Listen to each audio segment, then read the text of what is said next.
insan rahatlığını mı itirmək istəmir, yoxsa dəyərlərə mi biganədir? Bizim mənəvi mövcudluğumuz da onun skeleti elə o dəyərlərdir. Bizim mənəviyyatımızı təşkil edən sümükləri özümüz sındırdıq. O qədər həccə gedənlər var ki, şərqin o tərəfində Kaylas dağına gedirlər, bu tərəfində Məkkəyə gedirlər. Bu gedənlərin hamısı getdiyinə çata bilirmi? Ayaqla gedilməz o yollar.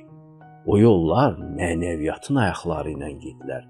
Biz razı olduqmu onların itirilməsinə, yoxsa biz adətmi etdik onların itirilməsinə?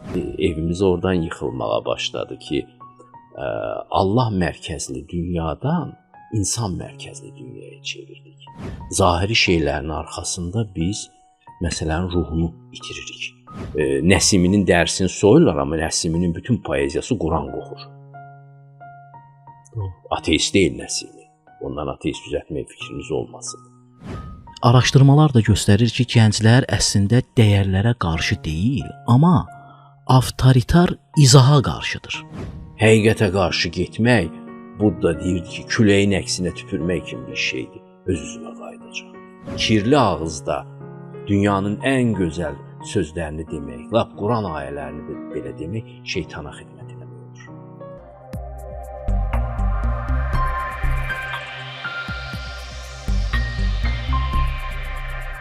Dəyərlər dəyişir deyirik.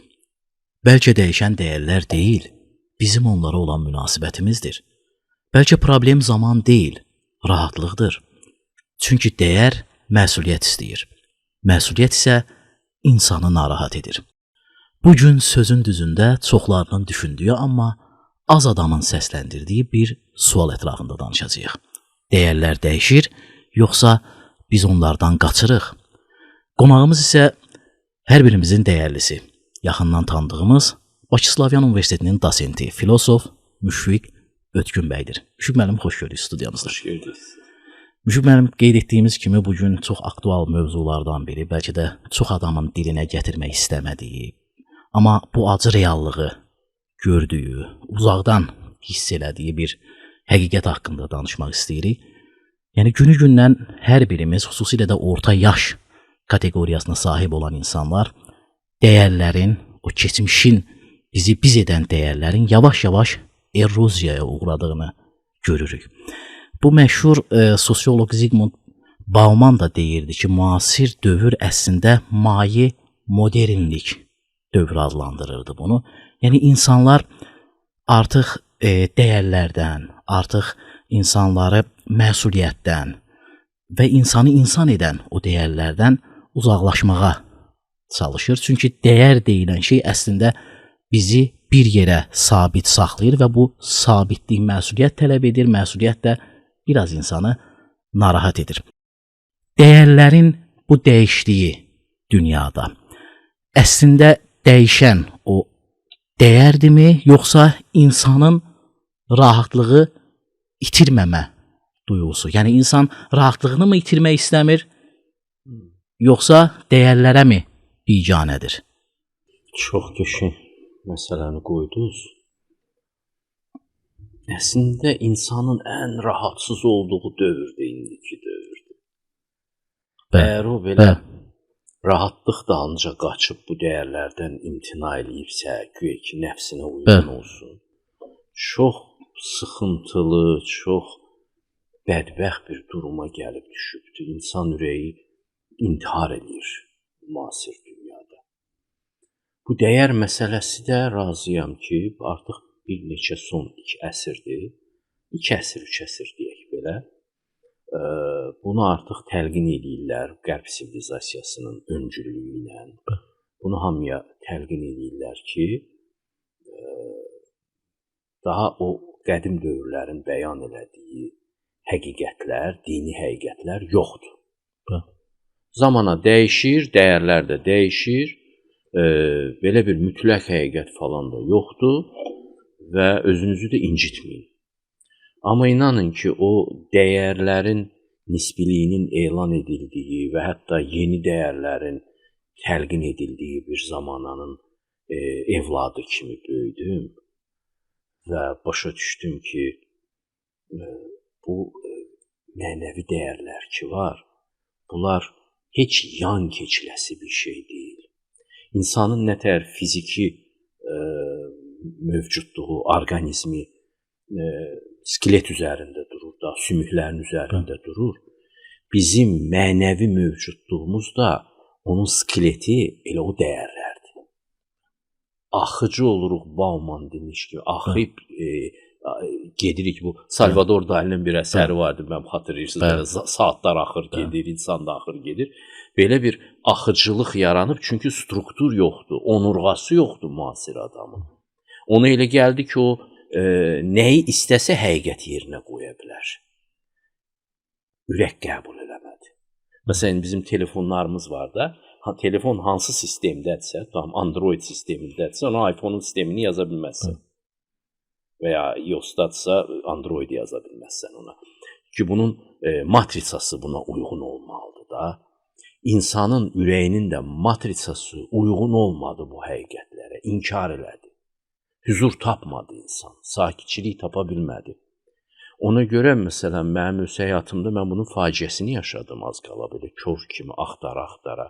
Deyim ki, bir dini ənənələri olan bir ailədə böyümüşəm, yox. Mən axtara-axtara 50 yaşımlarında gəldim, çatdım ki, neçə min illərdir insanlar bunu bilirmişlər. Fərqli dinlərdə bu bəyan olunubdur, bu dəyərlər və biz bunları itirdik. İtirdiyimiz üçün huzurumuz da pozuldu. İnsanlığımızı da oluştura bilmədik. Onurğası yoxdur bizim insanlığımızın, o dəyərlər yoxdursa, axıb gedəcəyik. Axıb gedəcəyik və belə bu mənada axıcı olduq, çünki skeletimiz olmadı. Bizim mənəviyyatımızı təşkil edən sümükləri özümüz sındırdıq. Valideynlərə sayğını, deyək ki, hörməti, böyüyə hörməti, ondan sonra mərhəmətli, cömərtliyi ki, bu olmazsa olmazmış. Mən məsələn cömərd olmasam, xəsis olsam, yaşaya bilərəm də, mən həyatdan nə qoparıramsa hamısı mənimdir. Yaşaya bilmirsənmiş. Heç insan ola bilmirsənmiş, ata ola bilmirsən, ana ola bilmirsən, evlad ola bilmirsən, müəllim ola bilmirsən. Olursan nəsə bir əldə qayırma bir oyuncaq kimi. Və demək ki, bunların bütün bu mənəvi dəyərlərin hamısını formalaşdırmalısanmış özündə. Ondan sonra sənin idrakın da həqiqət yolu ilə yeriməyə başlayır. Ayağın skeleti yoxdursa, o insan necə yerisin həqiqətə doğru? Bəyən biz fiziki ayağımızla həqiqətə doğru yeririk. O qədər həccə gedənlər var ki, şərqin o tərəfində Kaylas dağına gedirlər, bu tərəfində Məkkəyə gedirlər. Bu gedənlərin hamısı getdiyinə çata bilirmi? Ayaqla gedilməz o yollar. O yollar mənəviyyatın ayaqları ilə gedilər. İbrahimin yolu ilə getmək üçün. Onun üçün sənin mənəvi dəyərlərin olmalıdır, ayağının sümüyü olmalıdır. Nəyi istəsən həqiqətin yerinə qoyanmazsan. Məncə bu ideya fiyasko oldu, hələ daha çox da fiyasko olacaq. Adamlar da bunu görəcəklər. Çünki mənim psixologiyada buna bir normallaşma effekti deyilən bir effekt var. Bir insan bir hadisəni görür, ona uyğun olmayan bir hadisəni görür. Birinci qarşı gəlməyə çalışır. Baxır ki, çox adam tərəfindən icra olunur. Artıq ikinci dəfə ona cavab vermək, əli ilə, sözü ilə hər hansısa bir müdaxilə etmək ehtiyacını hiss etmir, susur. Üçüncü dəfə baxır ki, bunun həcmi çoxalır, kütlə tərəfindən icra olunur, artıq adi gəlir onun üçün. Bu dəyərlərin eroziyası tədricənmi baş verdi? Yəni, biz razı olduqmu onların itirilməsinə? Yoxsa biz adətmi etdik onların itirilməsinə? Konsepsiya dəyişdi. Hər binanın bir dənə daşı var ki, o daşı çıxarsan bina uçur. Bütün daşları çıxaranda bina uçur.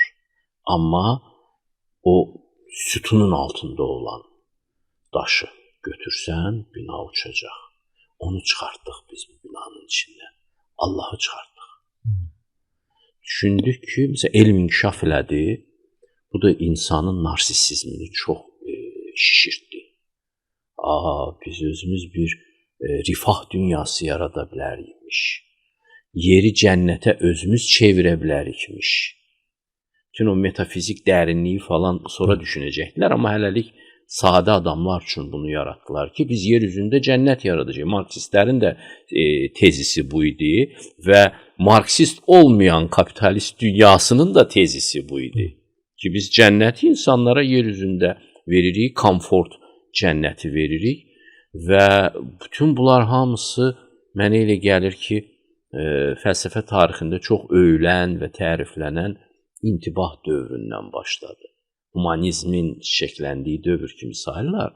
Əslində evimiz oradan yıxılmağa başladı ki, Allah mərkəzli dünyadan insan mərkəzli dünyaya çevirdik.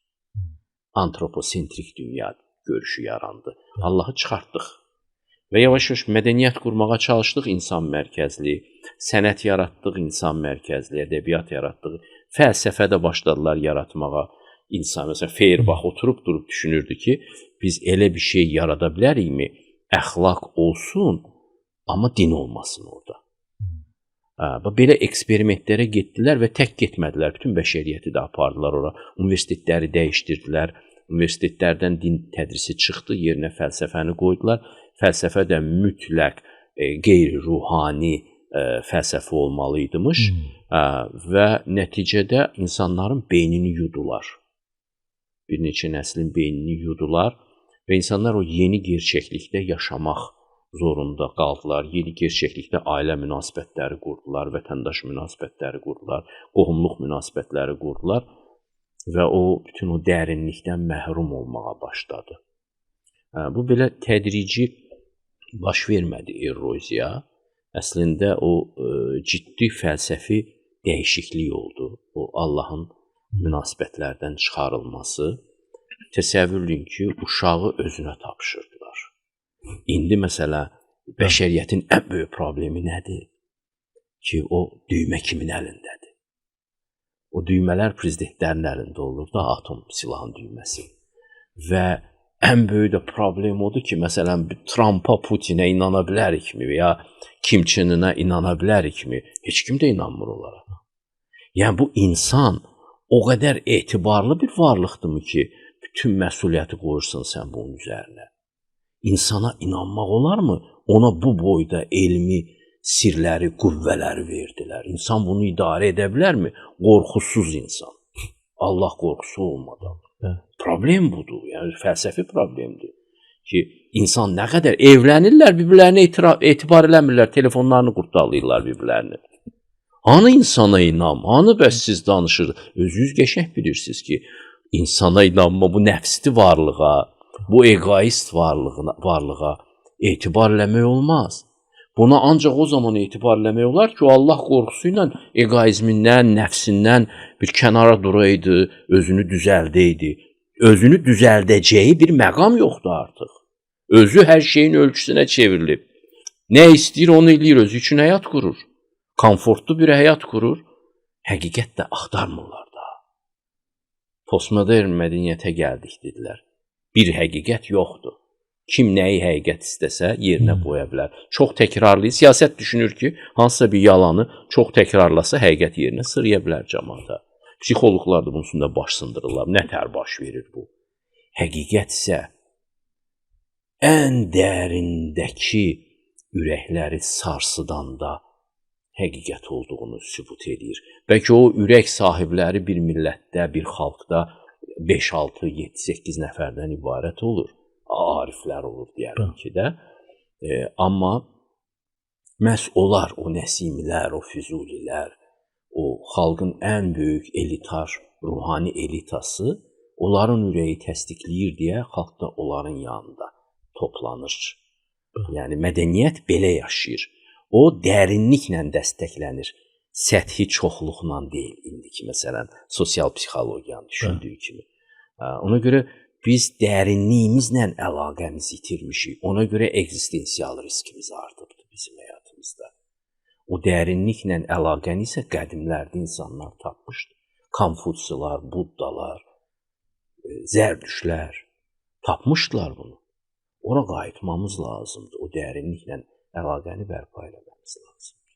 Qeyd etdiniz, Müşfiq müəllim, həqiqətən sözün həqiqi mənasında həyatı səthi yaşamaq yox, daha dərindən o dərinliyimizi itirməməyimiz lazımdır. Məşhur alman filosofu Hans Gadamer deyirdi ki, dəyərlər və ənənə əslində insan ağlının düşməni deyil, onun daşıyıcısıdır. Çox gözəl.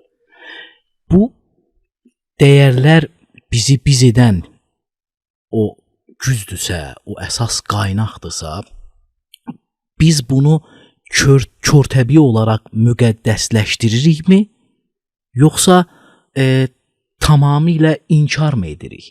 Yəni burada bəzən bir şeyin o ifrat təfrit deyirik. Yəni bir şeyin uc nöqtələri var. Bəzən bir şeyi də həddindən artıq belə üzərində durmaq, onu təbliğ etməyin də yanlış tərəfləri var. Tam körtəbii olaraq müqəddəsləşdirmək. Bir də tamamilə inkar etmək də yanlışdırmı? Yəni o orta nöqtə dediyimiz şey, o fəlsəfədə də sizin qeyd elədiyiniz, o psixologiyada da, Quranda da var. Bəli, Quranda da o vasat yol dediyimiz orta yol önəmlidirmi? Yəni bu dəyərlərin qorunmasında da bəzən olurmu ki, kütlələr, insan, cəmiyyət bəzi dəyərləri həddindən artıq çox böyüdürlər və yaxud da onu müqəddəsləşdirirlər. O artıq insanın belə deyək, yaşamına bəlkə də mane olur müəyyən qədər və yaxud da tam inkar etdikləri zaman da mı zəlalətə mi doğru gedirlər? O maraqlı fenomen. Bilirsiniz də dinlərdə, mifologiyada şeytan obrazı var. Bəli. İblis. Bu iblis şəkil dəyişir.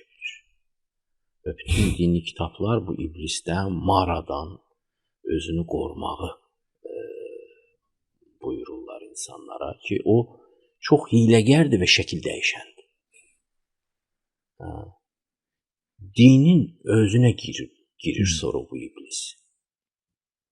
Şəkilçilik yaradır, formallıq yaradır. Məsələn, Quranda Maun surəsində o iblisi göstərir. O riyakarlıq şəkli alır. Tamam ibadətdə olan bir insan, amma xeyirxahlığı yoxdur. Əxlaqı yoxdur. Allah onu rədd edir. Başına dəysin onun ibadəti deyir. Zəlalət də onun halı. Amma cəmiyyət buna çox şeydir. Başa düşürsünüz? Mənə bilirsiniz yazırlar o dəqiqə ki, rəylərdə. Müəllim namaz qılırmı görə? Bax, birinci bunu soruşur. Deyirəm, bu mənlə Allah arasında olan şeydir. Bu sizi niyə maraqlandırır? Mən dişimi fırçalayıram, fırçalamıram. Bu mənim işimdir. Bu mənim fiziki, ruhani gigiyenamla bağlı bir məsələdir. Bu sizi əslində çox maraqlandırmamalıdır. Sizi maraqlandırmalıdır mənim əxlaqım. Bax, bu zahirçilik şeytanın təzə şeydir, formasıdır.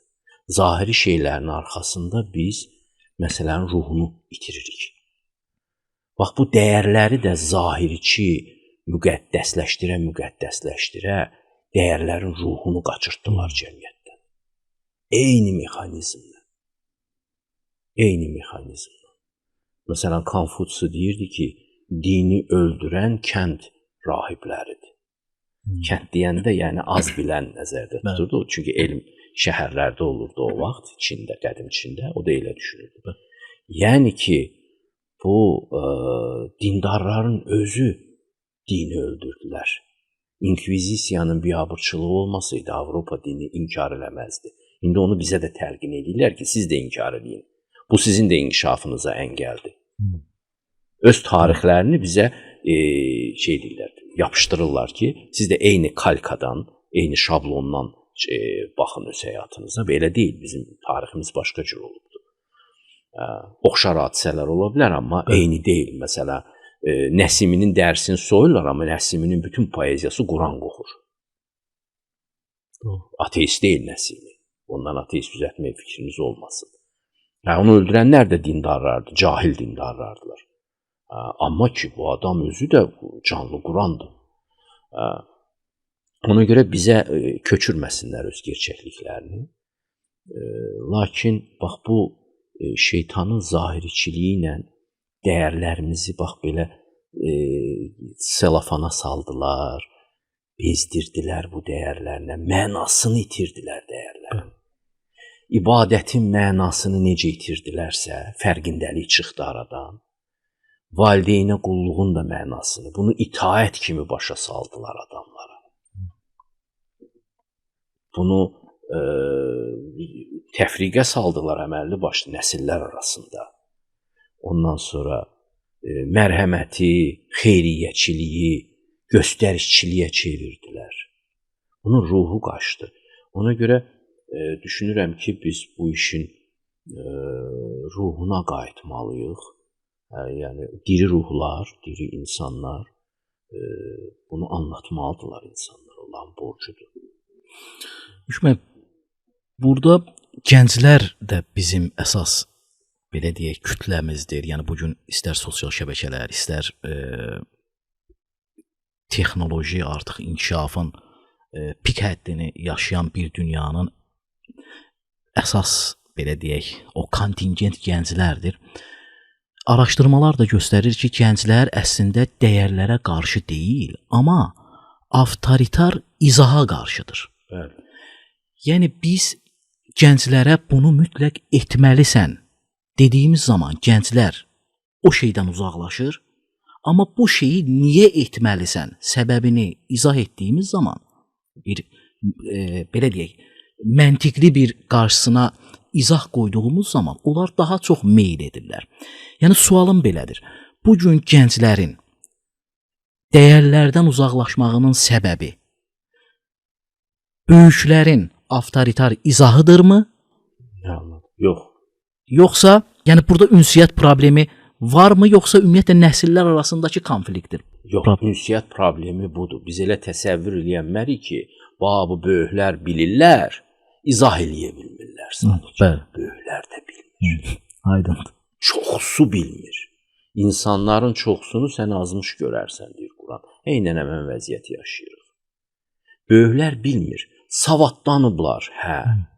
Amma bilmək lazımdır ki, savad bilik deyil. Savadlı olmaq informasiyalı olmaqdır. İnformasiya ölü mətindir.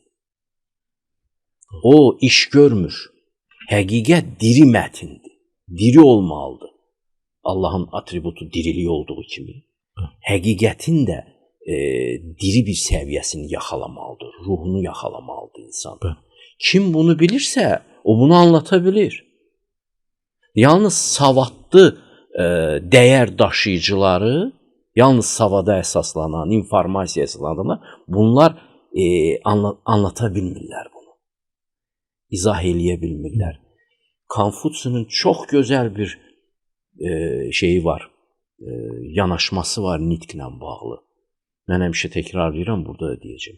Nitqdən yalnız ifadəlilik tələb olunur. Bəlağət falan lazım deyil. Ay, belə izah eləyim, belə izah eləyim. Avtoritar da izah eləyə bilərsən, yumşaq da izah eləyə bilərsən. O sənin tipinə bağlıdır. Əsas odur ki, sənin ürəyin buna çatıbmı?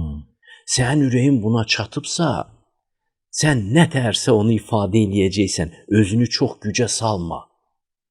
Əsas o olsun səndə. Məsələn, sənin tutalım ki, 100 manatın varsa, sən bir onun 30 manatını paylaya bilərsən də, varındır ki, paylayırsan. Bir də var, yoxundur, amma paylamaq istəyirsən. Deyir, varını verən, deyir, utanmaz, yoxunu verən dəlidir. Bunlar yoxunu verən dəlilərdilər, başa düşürsünüz? Bunlar izah eləməyə çalışırlar, amma özlərində o yoxdur. Öz həyatlarında da o yoxdur. İnsanlarda da həqiqət instinkti var.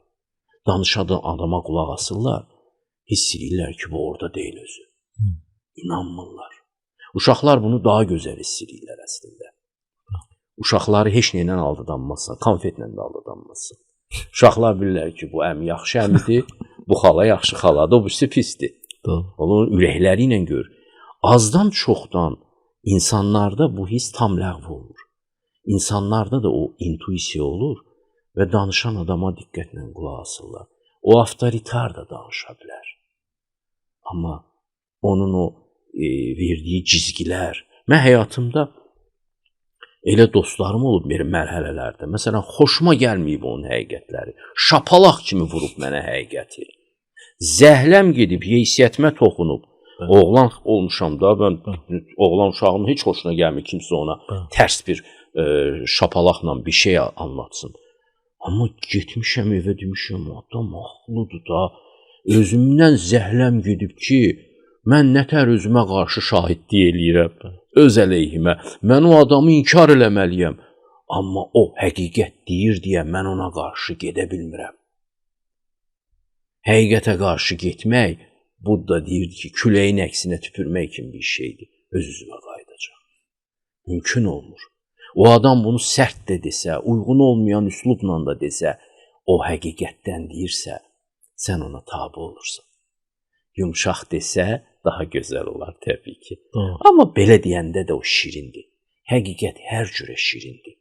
Həqiqət olsun gərək adamlardır. Biz adamlara savad veririk, amma həqiqət savad məsələsi deyil. Bilirsiniz, biz 10.000 dənə də ilahiyyatçı yetişdirə bilərik. 100.000 dənə hafiz yetişdirə bilərik. İslam çiçəklənməyəcək bundan. Bu işin zahiri tərəfidir. Kim ki İbrahimin yolu ilə düşəcək, Allah axtarmağa başlayacaq. O tək adamlar, onlar çatacaqlar həqiqətə və onlar bəyan eləyəcəklər həqiqəti. Burada yaşamaq lazımdır. Əzbərləməklə iş olmur.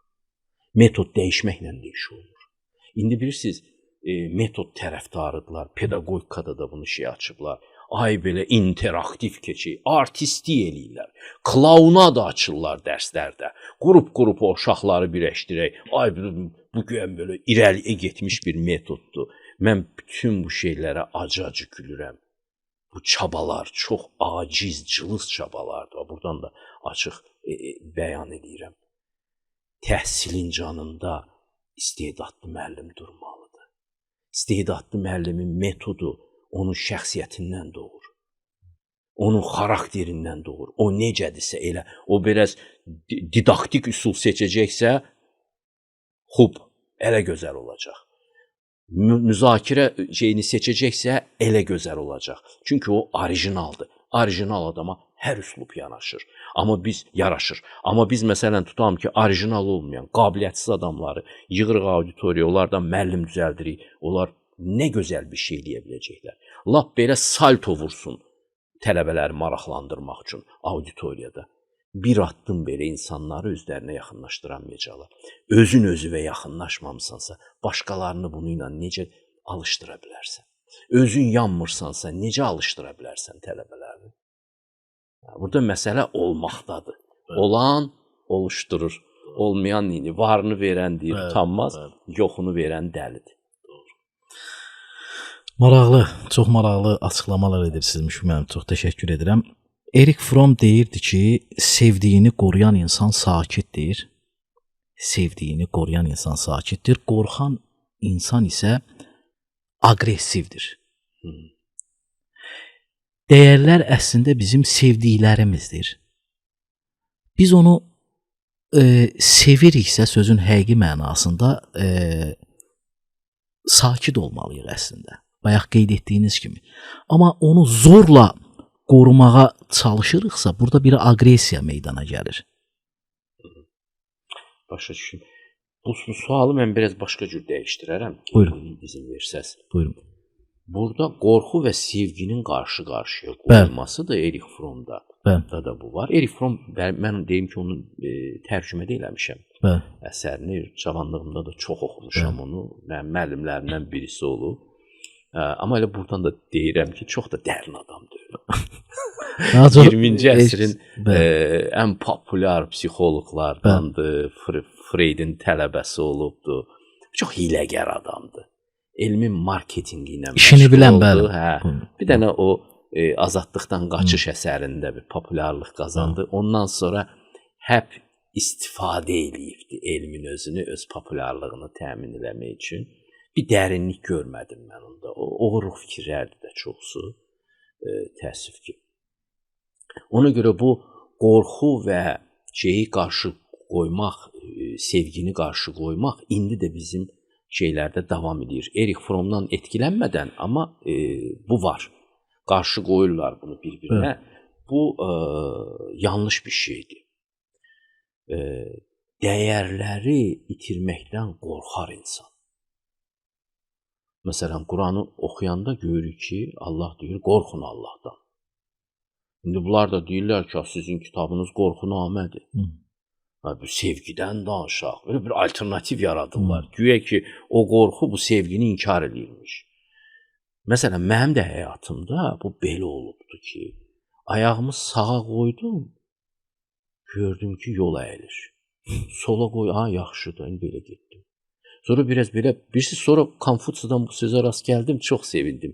Deyir, mən ömrü boyu buz üstündə yeriyirmiş kimi yeridim. Yəni, hər çırtıltıya qulaq asırdım, düzmü yeriyirəm. Yolu belə bilmək lazımdır. Və sən Allahın qoyduğu cizgilər var, bax o dəyərlər var. Onlardan kənar qoyursan ayağını, görürsən ki, həyatın getdi fəlakətə uçur. Hadisələr üstüvə gəlməyə başlayır. Ondan sonra qorxursan. Bu doğrudan bu görünməyən divarlardır. Başımı ona vurmaq lazım deyil. Bu görünməyən relslərdir. O orta xətti odur. Tapın o relsi. O işləyən orta xətti tapın. Özünüz axtarışla tapın. Bununla bağlı maraqlı bir buddist pritça var da. Orta əsrlərdə bir ustad yaşayıbdı, buddist ustad. Onun kitablarda rast gəldim, çox xoşuma gəldi. Deyir ki, birisi bunun ustaydı, bir dükanı var idi bunun. İşçi gətirir, dükanına bir lövhə vurmaq istəyir. Deyir, bax, qaldır biraz sağa, biraz sola, indi lövhəni yerləşdirirlər. Oranı qeyd elə. Bu da qeyd eləyir. Sonra deyir ki, yalandan bu gedib mismar gətirənə qədər, çöküc gətirənə kimi deyir ki, başda yerini dəyişdirdim də, əlim çaşdı, yerini dəyişdirdim. Amma yerini qeyd eləmişdi. Usta ona deyir, biraz sağa, biraz sola, biraz yuxarı, belə çəkir onu, əvvəlki yerinə qoyur. İndi bunu Yapon pritçasıdır, bunlar sevirlər belə şeylər. Qoyur yarımçıq ki, siz belə usta olacaqsınız. O divarda onun dəqiq yeri var, amma o cızılmayıbdır. Bax, o orta xətt eləcə bir şey, o görünməyən relsdir. Amma sən ömrü boyu ayağı sağa sola atmaqla o işləyən relsləri hiss eləməlisən. Və qorxmalısan ondan uzaq düşməkdən. Qorxmalısan Allahın qaydalarını, yasalarını pozmaqdan qorxmalısan. Sonra onların üzərinə gedəndə isə böyük səadət yaşadığını da görəcəksən. Əvvəl görürsən ki, ondan kənarda həyat yoxdur, o qanunlardan, o dəyərlərdən kənarda. Dəyərlərin üstünə düşəndə görürsən həyatın çiçəklənməyə doğru getdi. Ondan sonra daha çox sevirsən onu. Sevgi sonra yaranır. Əvvəl başa düşürsən ki, sənin alternativin yoxdur. Səni başlı başına buraxmayıblarmış. Olmazsa olmaz bir yerlər var, onu sən özün tapmalısan. Yoxsa insan belə ola bilmirsən. Çox üzr istəyirəm, bəlkə biraz danışdım. Yox, hər şey qaydasındadır Müşməm. Müşməm, qeyd elədiyiniz kimi, yəni bir insanı insan edən onun dəyərləridir və qeyd elədiniz ki, hər kəs özü tapması lazımdır o dəyərli yol. Ata oğluna verənmir bunu. Yəni siz hesab edirsinizmi ki, yəni sözün həqiqi mənasında, yəni bizim cəmiyyətdə bu maarifləndirmə olmasa, yəni hər kəsin öz o intellektual səviyyəsi, o dəyərləri tapacaq gücdədirmi? Necə düşünürsünüz bu mövzuda? Yox, amma müəllimlər özləri tapmalıdır.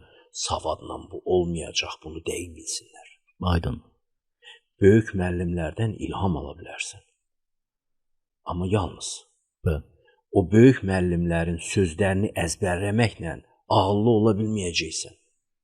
Dünyanın ən müdrik sözləri axmaq ağızda çox pis səslənir. Tam tərsini effektini verir. Doğru. Kirli ağızda dünyanın ən gözəl sözlərini demək, lap Quran ayələrini belə demək şeytana xidmət eləmək olur. Doğru. Təəssüf ki, bu belədir. Ona görə sən çox önəmlisən. Sənin əxlaqın çox önəmlidir. Sənin həyatın çox önəmlidir. Bax, bu mənada dəyərlərdə sualınız bir də dəqiqləşdirir misiniz? Yəni hər kəs Müəllimlər, bu müəllimlərdə belə olmalıdır. Hər kəs təbii ki, özü gəlib çıxa bilməz buna. Real danışmaq lazımdır. Məsələn, Konfutsi deyirdi ki, nəcib kişilər külək kimidir. Balaca adamlar ot kimidirlər. Onlar hara əsillərsə, balaca adamlar ora meylənəcəklər. İndi təəssüf ki, cəmiyyətdə nəcib kişilər külək əstirmirlər. Mədəniyyət, kütləvi mədəniyyət sahiblənib insanlara. Ləzzətçi, hedonistik bir mədəniyyət at oynadır. Televiziyadan, nə bilim, incəsənətdən. İncəsənət özü də həqiqətlə bağını qoparıbdır. Biz azad olduq. Sən azad ola bilərsən, həqiqətdən azad ola bilməzsən. Həqiqətdən azad olursansa, heç nə olursan sən. Ona görə o küləklər olmadığı üçün o dediyiniz balaca adamlar da ki, özləri tapanmırlar, onlar o küləklərə meylənirlər və tam fəlakətli bir duruma gəlirlər. Çox qəribədir ki, qədim müqəddəs kitablarda da, Quranda da belə bir fikir yoxdur ki, hamı bu müsəlman olacaq. İstəyirəm ki, az bir qism olsun içərinizdə doğrunu, ədaləti göstərə bilən. Yəni, mənə bunu dedi ki, Allah çox pragmatik yanaşır. Təbii ki, hər kəs o yolu tapamayacaq. İnsanların çoxsu azğınlıq içində olacaq.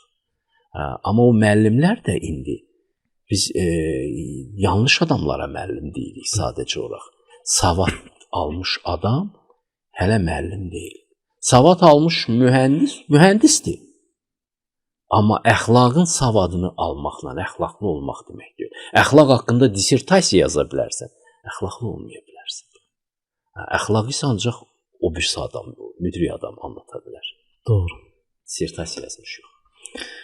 Müşfiq müəllim, deməli bu Viktor Frankl bilirsiniz, o məna anlayışı üzərində çox bütün belə deyək də yaradıcılığını, elm araşdırmalarını məna anlayışı üzərində, insanda məna anlayışı üzərində qurur və o hər kəsin bir məna həyatına qoyduğu zaman həm həyatda xoşbəxt olur, həm uğurlu olur, həm həyatını onun üzərinə bina edir deyirdi. Son olaraq bəlkə elə bunun bu məna axtarışı içərisində biz əgər dəyərlərə bizim üçün bir məna olaraq görsək ki, yəni bu dəyərlərimiz bizim həyatımızı mənalandıran şeylərdir əslində, onları həyatımızdan çıxartdıqca həyatımız mənasızlaşır, əgər bu tezislə belə razılaşsaq. Bir də bayaq çox önəmli bir xüsusa diqqət çəkdiniz. Hedonistik bir mədəniyyət formalaşır, hər şey həzz üzərinə formalaşır və bu əgər o mənanı biz o əxlaqi dəyərlərin cəm olunduğu o mənanı götürdüyümüz zaman onun yerini mütləq kainat deyir boşluq qəbul etmir. Onun yerini populyarlıq, maddiyyat, bəli, ideolojik fərqli yollar tutur. Yəni burada bizim üçün, xüsusilə də gənclər üçün tövsiyəniz nə olardı? Yəni bugünkü zamanda siz öz ətrafınızdakı həm tələbələrə, həm gənclərə həyatlarını mənalandırmaq üçün, xüsusilə də bu dəyərlərimizdə burada deyək bir resept yazası olsaq, nə tövsiyə verərdiniz? Çox yaxşı dediniz ki, məna yoxdursa, əslində heç mənəviyyat da yoxdur. O mənaların qiymətini bilmirlər də. Məsələn, bir gəlib alırlar əllərindən, o daşları çıxarırlar binalarından, binalar uçur. O ustadlar da qalmayıb ki, desin ki, o daşı çıxarma yine, o daşı çıxarsan mənim binam uçacaq. O mənalar.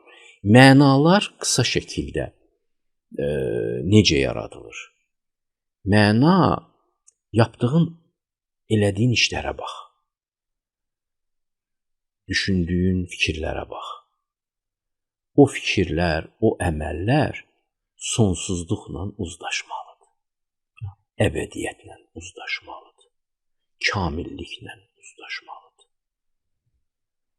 Əgər sonsuzluqla uzlaşa bilmirsə, harmoniya təşkil edə bilmirsə, at o fikri, at o əməli. Mənasızdır demək. Mənalı olan şeylər sonsuzluqla, əbədiyyətlə harmoniya içərisindədir. Məsələn, dində bunu deyir, axirət anlayışı ilə. Bir axirətindən bax buna. Bu elədiyin iş doğrudurmu yoxsa doğru deyil? Çünki axirətdən baxanda xeyirxahlıq çox mənalıdır. Acı doyuzdurmaq çox mənalıdır. Yolda qalmışa kömək eləmək çox mənalıdır. Axirətdən baxanda ata-anaya qulluq eləmək çox mənalıdır. Onları məmnun eləmək çox mənalıdır. Acılamaq mənasızdır. Çox peşman olacaqsın. Sonsuzluqla müqayisə eləyə-eləyə, əbədiyyətlə müqayisə eləyə-eləyə həyatında mənaları tapıb yerinə qoyacaqsan. Bunu başqasından da almaq mümkün deyil. Ona görə mən resepti də belə xüsusilə deyirəm ki, sən özün məna yaradıcılığında yaradıcı olmalısan özün. Özün qoymalısan o da sənin üçün əhəmiyyət kəsb eləməlidir olar. Ola bilsin ki, bunu evladıma belə ötürə bilməyəcəksən. Amma bu cürdür. Aktiv olmalıdır insan ruhu ki, insan o mənaları həyatında tapa bilsin, sonra da qoruya bilsin. Müşfiq müəllim, çox təşəkkür edirəm sizə. Çox dəyərli vaxtınızı gəldiniz. Bizimlə çox dəyərli bir mövzunu müzakirə elədik. Suallarımız çoxdur sözün həqiqi mənasında. Könül istərdi ki, daha uzun danışaq, daha geniş müzakirə aparaq. Sadəcə verilişimizin müddətinə görə burada yekunlaşdırırıq. İnşallah növbəti verilişlərdə, növbəti çox aktual mövzularla sizin fikirlərinizi bölüşmək və izləyicilərimizə çatdırmaq bizim üçün şərəf olardı. Çox təşəkkür edirəm. Suallarınızda mən sizə təşəkkür edirəm. Həzz aldım. Çox sağ olun Müşfiq müəllim. Bəli, əziz izləyicilərimiz, dəyərlər sındığı üçün yox, daşınmadığı üçün yox olur. İnsan dəyərindən vaz keçəndə azadlaşmır. Sadəcə özünü əsaslandıracaq yeni bəhanələr tapır. Dəyər insanı məhdudlaşdırmır. Onu özündən, insanın özünə edə biləcəklərindən qoruyur. Onsuz insan rahatdır, amma istiqamətsizdir. Bəlkə də bugün problem dəyərlərin azalması, onlara görə nəyisə itirməyə hazır olmamağımızdır. Son olaraq unutmayın, ən dəyərli insan öz dəyərlərini bilən və onunla yaşayan insandır. Sağ olun, sağlıqla qalın.